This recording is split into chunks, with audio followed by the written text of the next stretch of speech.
Make up a number. Like, you looked at your finished drawing, you stare into the void and you go, $20?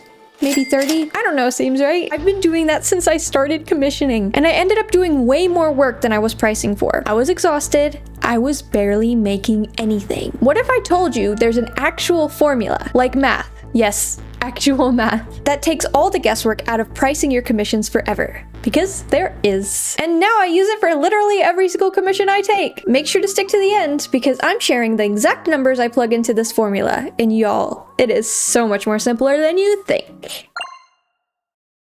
Now, before we dive in, take my advice with a grain of salt. I am not a financial advisor, and I'm not a business coach. You know, I'm not anyone fancy schmancy like that. What I am is a working artist who spent way too long undercharging, got really tired of being broke, and eventually landed on a system that actually works. I've been taking commissions for a little while now, and I've made my share of expensive mistakes so you don't have to. And I'm sure you'll learn a thing or two. Okay, so here's the thing. Most artists price their commissions based on feelings. And I get it completely. Your art is personal. You pour your whole heart into every single piece. So when you slap a number on it, it feels like you're putting a price tag on your soul. I've been there. But here's the problem with that kind of pricing. It almost never works in your favor. You either charge too little because you don't think you're good enough yet, and then you're 3 hours into a commission making less than minimum wage, resenting every single brushstroke. Or you charge too much without reason to back it up. A client questions it, and you cave immediately because you have no confidence in the number that you just made up. Sound familiar?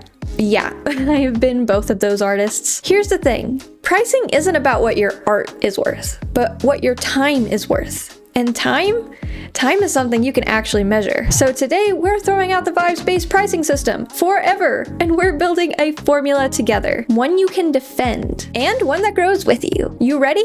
Let's go!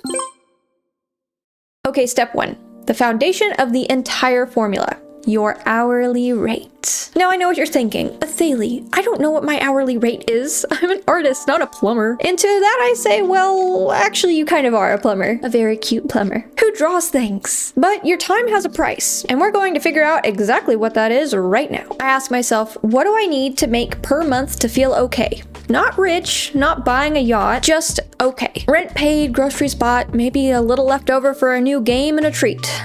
Got a number? Good. Now divide that number by hours per week you're realistically available to work on commissions. Not your whole day, not in a perfect world where I have no ADHD and infinite focus, your actual realistic commission hours. Multiply that by roughly 4 weeks in a month. That gives you your baseline hourly rate. So, for example, you need $2,000 a month, and you can realistically work 20 hours a week on commissions. That's 80 hours a month. 2,000 divided by 80 is $25 an hour. That's your number. That's your floor. You do not go below that. Period. Most artists skip this step entirely and then wonder why they feel like they're working constantly but never getting ahead. This is the step. Everything else in the formula builds on this number. Do not skip it. And here's the thing, this number will change. It should change. As your skills grow, as your demand grows, your hourly rate goes up. I'll talk about that more later in the video, so stick around.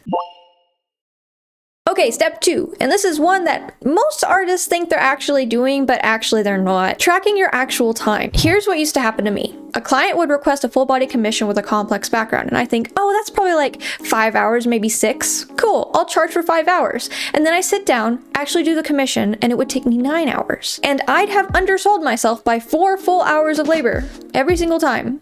Y'all, I cannot tell you how many commissions I basically did for free because I was so bad at estimating my own time. I mean, look at how I was pricing my VTuber models. $600 for 6 months of work?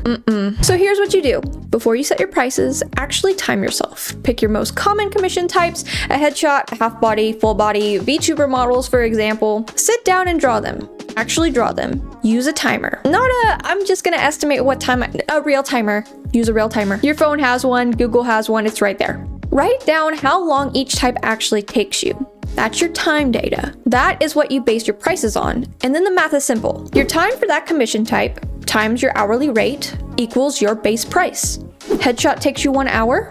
At $25 an hour, that's $25 minimum. That's not bad. You get the idea. Here's some pro gamer advice. Even though I'm talking to artists, I'm sure a lot of you are gamers too. Redo this exercise every 6 months or so. As you get faster and more skilled, your time per piece will go down, which means you can either lower the prices to stay competitive or keep the prices the same and make more per hour. I say keep them the same and pocket the difference every single time. Just think of it this way. You're getting better, you're not getting cheaper. Don't sell yourself short.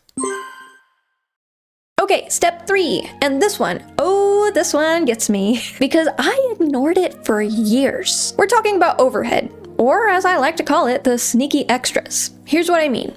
Your art doesn't exist in a vacuum. Clip Studio, Procreate, Photoshop, whatever you're using. You need your hardware, your tablet, your computer. You need electricity. You need an internet connection to send the files. You might have a platform fee on VGen or Ko-Fi or PayPal eating into every single payment. All of that, that's overhead. And if you're not factoring it into your prices, you are personally paying it out of your own pocket every single time. Now, I'm not saying you need to build an intense accounting spreadsheet for every single commission. I'm saying add a small overhead buffer for your prices. I personally add about 10 to 15% on top of my base price to cover this. So that $150 full body with an overhead factored in, it becomes closer to $170. And honestly, clients do not notice because they're paying for your skill and your time, not your Clip Studio subscription. But you notice at the end of the month when you're not quietly subsidizing your own art business out of the money you already made. Pro tip, if you use any platforms that take a cut, check their fee percentage and build that into your overhead buffer too.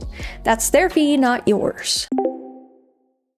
Alright, step 4. We're almost in the big reveal. But we're not done yet. Step 4 is your market check. And I want to be really clear about what this is and what this isn't, because most artists get this wrong. Your formula gives you your floor price, the minimum you can charge for this to be worth your time. But you also need to know where that lands in the market. Pricing in a complete vacuum doesn't work either. So what I do is a quick market check. I go look at artists at a similar skill level to me. Not the top 1% of insanely talented artists, not total beginners, artists who are roughly at my level. And I see what they're charging for similar work. Now here's where most artists mess this up. They see someone charging less than and immediately panic and lower their prices.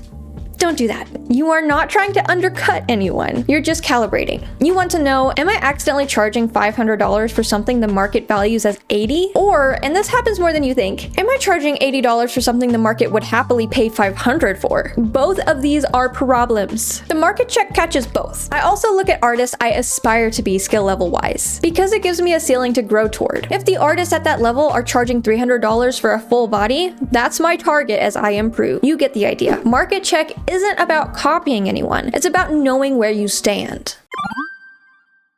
Okay, y'all, this is the part where I told you to stick around for at the beginning of the video. The secret ingredient that most artists completely leave out of their pricing. And this is the one that made the biggest difference in my income.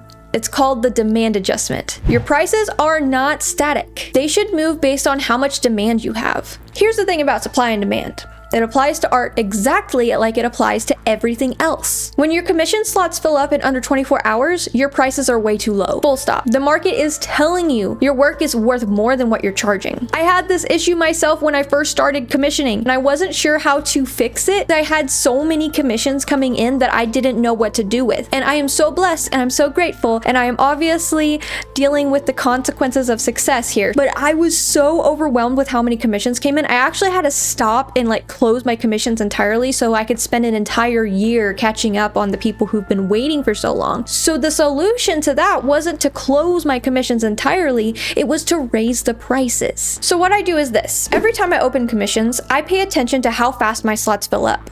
If they fill in under a day, I raise my prices next round. Not dramatically, maybe 10 or 20%. And I keep doing that until I find the sweet spot, where my slots fill in a few days to a week. I'm not overloaded and I'm making what I need to make. Here is the full formula. Write this down, pretty please, or take a screenshot. The demand adjustment isn't a fixed number. It's a living, breathing part of your business. It grows with your reputation. It's how artists go from charging $20 a piece to $300 a piece.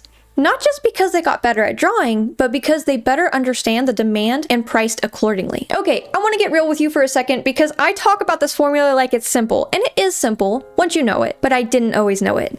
And before I figured it out, things were not great. There was a period in my art career when I was taking so many commissions at such low prices that I was working basically every waking hour and still not making enough to feel stable. I had no formula. I had vibes, and my vibes were telling me I wasn't good enough to charge more. So I charged less, and I worked more. And it burned out. I remember sitting at my desk, like staring at a commission I'd been working on for hours that I was getting paid $30 for, and I was just crying. Because I genuinely love drawing. Love it. And I was starting to dread it. And that scared me more than anything. That was my wake-up call. I started researching. I started asking other artists what they charged and how they decided. I built the formula I just walked you through. Piece by piece, over months of trial and error and research and being scared to put in that step and to make that change. Because I was afraid that if I upped my prices, then I wouldn't get anything. And I don't have commissions for a living. It's not something that I depend on. I have a day job, but I do want to eventually do this for a living. And I was terrified. I'm always so terrified of change, and that's something I hope y'all never have to feel, but if you do, I'm right there with you. But the first time I raised my prices, literally just a few days before posting this video, because I was so scared of what would happen. Like, I didn't want my commissioners to get mad at me, you know? I thought everyone would leave. I thought no one would pay the price that I was charging. But in reality, I'm confident that my slots, as soon as I open them up, will be filled, because I know that there are over 50, maybe 100 people waiting on my commissions to open back up, depending on the service. My point is, you are allowed to charge for your time. You are allowed to price your work in a way that sustains you, and if someone tells you that you're too expensive, they're just not your client. Your client is out there. They will find you. I truly believe in you. If I can do it, you can do it. Okay, let's do a quick recap because we covered a lot today. Step 1, figure out your hourly rate. Monthly goal divided by available commission hours. That's your floor, never go below it. Step 2, actually track your time for each commission type. Time times hourly rate equals your base price. Step 3, an overhead buffer, 10 to 15% to cover your tools, platform fees, and all the sneaky extras in between. Step 4, do a market check. Know where you stand relative to artists at your level and the level you're working toward.